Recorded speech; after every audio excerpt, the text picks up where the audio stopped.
ఇంతగా నన్ను ప్రేమించితివే, ఏ పాటి వాడనని కరుణించితివే.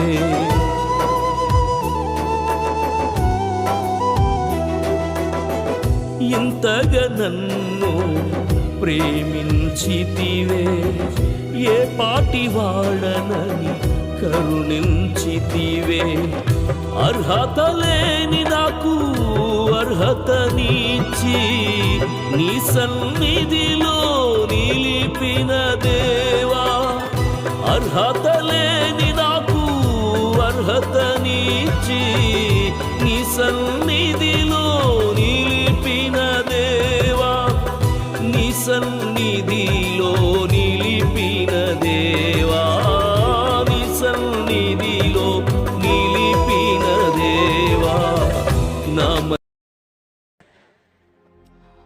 మహాగణుడును మన రక్షకుడునైన మన ప్రభువైన యేసుక్రీస్తు వారి ప్రశస్తమైన నామములో ప్రతి ఒక్కరికి మా హృదయపూర్వక వందనాలు తెలియచేస్తూ ఉన్నాను. ఎమాన్యుయేల్ ప్రేయర్ హోమ్ మినిస్ట్రీస్ ద్వారా ప్రతి దినము దేవుని వాక్యాన్ని ప్రకటించడానికి దేవుడు అనుగ్రహించిన కృపాక్షేమాన్ని బట్టి ఆయనకి మాత్రమే ఘనత, మహిమ, ప్రభావాలు ఆయనకే చెల్లునుగాక. ఆమేన్. దేవుని వాక్యంలో నుండి కొన్ని మాటలు మనం ధ్యానం చేసుకుందాం. పరిశుద్ధ గ్రంథంలో యేసుక్రీస్తు ప్రభువారు ఒక ఉపమానాన్ని చెప్పారు. ఆ ఉపమానంలో ఒక తండ్రికి ఇద్దరు కుమారులు ఉన్నారు. ఒక తండ్రికి ఇద్దరు కుమారులు ఉన్నారు. పెద్ద కుమారుడు తండ్రి చెప్పిన మాట వింటాడు. చిన్న కుమారుడు తండ్రి మాట వినడు. ఒక రోజున జరిగిన సంఘటన ఏంటి అని అంటే,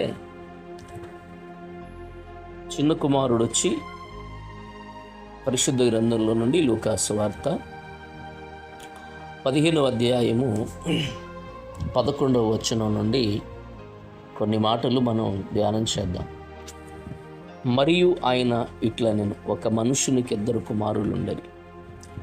వారిలో చిన్నవాడు, తండ్రి, ఆస్తిలో నాకు వచ్చు భాగమిమ్మని తన తండ్రిని అడగగా అతడు వారికి తన ఆస్తిని పంచిపెట్టెను.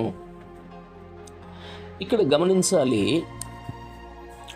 చిన్న కుమారుడు వచ్చాడు, తండ్రిని అడుగుతున్నాడు, తండ్రి, నా ఆస్తిలో నాకు రావలసినటువంటి ఇవ్వలసిన భాగము నాకు ఇచ్చేసాయి అనని. తండ్రి ఏమీ మాట్లాడలేదు. ఏమీ మాట్లాడకుండా తనకు వచ్చే ఆ భాగాన్ని తన కుమారుడికి ఇచ్చేశాడు. అయితే జరిగిన పరిస్థితి ఏంటినంటే 13వ వచనంలో, కొన్ని దినములైన తర్వాత ఆ చిన్న కుమారుడు సమస్తమును కూర్చుకుని దూరదేశమునకు ప్రయాణమైపోయి అచ్చట తన ఆస్తిని దుర్వ్యాపారము వలన పాడు చేసెను. ఇక్కడ గమనించాలి, తండ్రి అడిగిన, కుమారుడు అడిగిన వెంటనే తండ్రి ఇచ్చాడు. పిల్లలంటే తల్లిదండ్రులకు ఎంత ప్రేమో చూడండి. కాబట్టి ఎప్పుడైతే ఆ చిన్న కుమారుడు ఆస్తి పట్టుకున్నాడో అది సమస్తాన్ని కూర్చుకుని దూరదేశానికి వెళ్ళిపోయాడు.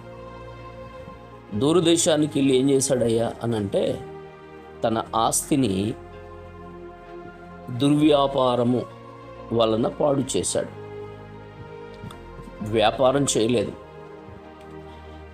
లేక ఏదో వచ్చిన డబ్బుతో వేరే బిజినెస్ ఏం పెట్టలేదు. ఉన్న ఆస్తిని దుర్వ్యాపారం అంటే త్రాగుడు, జూదం, వ్యభిచారం, ఇంకా రకరకాల పాపాలకు ఖర్చు పెట్టి ఆ ధనాన్ని పాడు చేశాడు. అదంతా ఖర్చు అయిపోయింది. అప్పుడు ఆ దేశంలో భయంకరమైన కరువు వచ్చింది. కరువు వచ్చినప్పుడు అతడు ఇబ్బంది పడుతున్న పరిస్థితి. కనీసం తనతో ఉన్న స్నేహితులు, తనతో ఉన్న ఫ్రెండ్స్, ఒరే నీతోనే ఉంటాము, నువ్వే నా ఆధారము, అసలు నువ్వు అంటే మాకు ఎంత ఇష్టమో, అసలు నువ్వు లేకుండా ఏదైనా జరుగుద్దురా నువ్వు లేకుండా ఏదైనా మేము చేస్తామా? నువ్వంటే ఎంత గొప్ప మాకు, నువ్వంటే ఎంత ఇష్టమో, ఇట్లాగా కబుర్లు చెప్పి తన దగ్గర ఉన్న డబ్బంతా కాజేసిన వాళ్ళందరూ తన దగ్గర ఒక చిల్లుగవ లేదు అని తెలిసి వాడిని వదిలిపెట్టి వెళ్ళిపోయారు. ఈ రోజున పరిస్థితులు కూడా అలాగే ఉన్నాయి. అనేక మంది యవనస్తులు తన దగ్గర డబ్బుంటే బెల్లం దగ్గరికి చీమలు వచ్చినట్లుగా అనేక మంది నీ దగ్గరికి వస్తారు. నీ దగ్గర డబ్బులున్నాయి అని అంటే ఎలాగైనా దాన్ని నీ నుండి తీసుకోవడానికి, పాడు చేయడానికి వస్తారు. అదే నీ దగ్గర డబ్బు లేదు అని అంటే కనీసం నిన్ను పలకరించడమే కాదు, అసలు నీ ముఖం కూడా చూడకుండా పోతారు. కాబట్టి ఇక్కడ జరిగిన విషయం ఏంటి అంటే తాను జీవితంలో కూడా అదే సంభవించింది, అదే కలిగింది. అందరూ వదిలిపెట్టి వెళ్ళిపోయారు. ఆ దేశంలో కరువు వచ్చింది, తినటానికి తిండి లేదు. ప్రతి ఒక్కడి దగ్గరికి వెళ్ళాడు. తన ఫ్రెండ్ అనుకున్న వాడి దగ్గరికి వెళ్ళి, తన దగ్గర తీసుకున్న వాడి దగ్గరికి వెళ్ళి వాళ్ళని అడుగుతున్నాడు, ఒరే బాబు నాకు కొంచెం ఆకలేస్తుందిరా, అన్నం పెట్టండిరా, ఈ పూటకాయన అన్నం పెట్టండిరా అని అడుగుతున్నాడు వాడు. ఎంత బ్రతిమిలాడినా అసలు నువ్వు ఎవడవో మాకు తెలియదు అన్నట్టుగానే వాళ్ళు ఉన్నారు. చివరికి తన జీవితంలో భయంకరమైన ఆకలి బాధ తట్టుకోలేక అక్కడ ఆ దేశంలో పందులు మేపుతున్నటువంటి ఒక అతని దగ్గరికి వెళ్ళి, తనతో పాటు నేను కూడా పందులు మేపుతాను అని అంటే తను సరే మేపు అన్నాడు. అక్కడ జరిగిన విషయం ఏంటి అంటే వాడు పందులు తిను పొట్టుతో తన కడుపు నింపుకొన ఆశపడిను గాని ఎవ్వడును వాని కేమియు ఇయ్యలేదు. చూడండి ఎంత దుర్భరమైన భయంకరమైన జీవితం చూడండి. వాడు ఆశపడ్డాడు తినటానికి, పందులు తినే పొట్టు తినడానికి సిద్ధపడ్డాడు, కడుపు నింపుకోవడానికి. ఆకలి బాధ అలా ఉంటుంది. అన్నీ ఉన్నప్పుడు నీ దగ్గరికి వచ్చిన వాళ్ళు ఏమీ లేనప్పుడు నీ దగ్గరికి రారు, పట్టించుకోరు, నిన్ను వదిలిపెట్టేస్తారు. నువ్వు అనుకుంటున్నావేమో అందరూ నన్ను బాగా చూస్తారు, అందరూ నాకేంట్లే అనుకుంటున్నావేమో, జాగ్రత్త. అన్నీ ఉన్నప్పుడే నీ దగ్గరికి వస్తారు. నీ దగ్గర ఏమీ లేదు అని అనుకున్నప్పుడు నిన్ను వదిలిపెట్టి వెళ్ళిపోతారు. అప్పుడు పరిస్థితి ఏంటో ఒకసారి గమనించు. అదే జరిగింది. కడుపు నింపుకుందామని అసలు పందులు తినే పొట్టు కూడా తినడానికి నోచుకోలేదు, తినేవలేదు వాళ్ళు. అప్పుడు జరిగిన విషయం ఏంటి? అతనికి 17వ వచనం, అయితే బుద్ధి వచ్చినప్పుడు ఏమొచ్చింది? బుద్ధి వచ్చినప్పుడు వాడు నా తండ్రి యొద్ద అనేక మంది కూలివాండ్రు పనిచేస్తున్నారు, అక్కడ వాళ్ళకి అన్నం సమృద్ధిగా ఉంది, నేనైతే ఇక్కడ ఆకలితో చచ్చిపోతున్నాను అనుకుంటున్నాడు. నా తండ్రి దగ్గర అనేక మంది పనోళ్ళు ఉన్నారు, అనేక మంది పనివాళ్ళు ఉన్నారు, నాకైతే ఏమీ లేదు, ఇక్కడ తినటానికి తిండి లేక చావడానికి సిద్ధంగా ఉన్నాను అనుకుని నా తండ్రి దగ్గరికి వెళ్ళి నా తండ్రితో ఇలా చెప్తాను, పరలోకమునకును నీకును విరోధముగా నేను నీ ఎదుట పాపం చేశానయ్యా నాన్న, ఇదిగో నన్ను క్షమించు, ఇదిగో నీ కుమారుల్లో ఒకరిని కూడా నీ కుమారుని పిలిపించుకునడానికి యోగ్యుని కాదు నేను, కనుక నీ కూలి పని చేస్తున్న ఒకనిలాగా నన్ను పెట్టుకో, నాకు కాస్త అన్నం పెట్టు అని అందాము అని ఆలోచన చేసుకుని తండ్రి దగ్గరికి బయలుదేరాడు. అయితే ఇక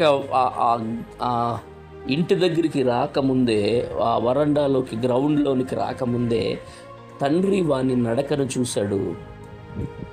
నడకను చూసి కనికరపడి వాడి మీద పరిగెత్తి వాని మెడ మీద పడి ముద్దు పెట్టుకున్నాడు. ఎంత అద్భుతమైన విషయం చూడండి. ఆస్తిని తీసుకుని తండ్రిని కాదనుకుని తనకొచ్చే ఆ భాగాన్ని తీసుకుని వెళ్ళిపోయినటువంటి కొడుకుని దూరం చేసి అసలు నువ్వెవడవరా అని మందలించి బయటికి పంపేయవలసిన తండ్రి వాడిని చూసి పరిగెత్తి కనికరపడి మెడ మీద పడి ముద్దు పెట్టుకుని ఆ కుమారుని పట్టుకుని అత్తుకున్నాడు. ఎందుకంటే వాడు గడ్డం మాసిపోయింది, బట్టలు చినిగిపోయినాయి, చెప్పులు అరిగిపోయినాయి, బికారోళ్ళలాగా ఉన్నాడు, పిచ్చోళ్ళలా ఉన్నాడు. ఒరే ఎవడరా వాడు వస్తున్నాడు అని అంటే, ఎవడో పిచ్చోడండి అంటున్నారు పనోళ్ళు. లేదు లేదురా, పిచ్చోడు కాదురా బాబు, నా కొడుకే వాడు.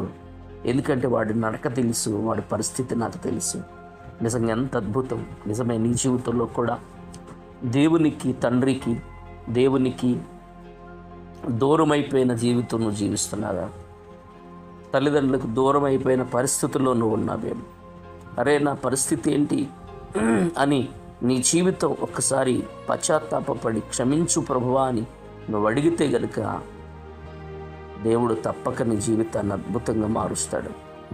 అయితే వాడు తండ్రి చూసినప్పుడు అంటాడు కదా, పరలోకమునకు నీకు విరోధంగా నేను పాపం చేశాను, ఇక మీదట నీ కుమారుని అనిపించుకోనయ్యా, యోగ్యుని కాను.